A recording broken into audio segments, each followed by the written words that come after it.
Dans ce camp de déplacés, elle pensait trouver un peu de répit. Abandonnée par son mari, cette mère de 4 enfants a fui son village pour se réfugier dans ce camp, près de Goma. Lorsqu'elle s'y installe, elle est loin de s'imaginer qu'un homme cagoulé va faire irruption dans sa tente pour la violer. Il est venu et est entré dans la maison vers minuit. Il m'a couvert la bouche et quand j'ai essayé de crier, il m'a dit que si je le faisais, il me tuerait. En raison des combats violents qui sévissent dans l'est du pays, le nombre de déplacés est en nette augmentation.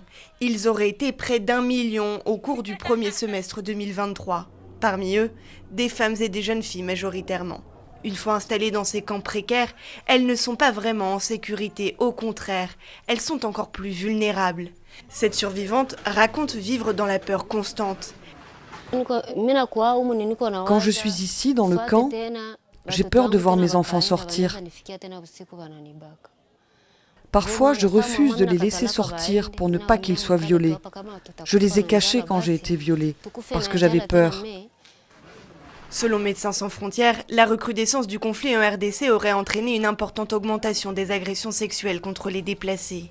Sur 3 camps seulement, l'ONG a soigné 1500 femmes en juillet dernier. C'est plus du double que le mois précédent.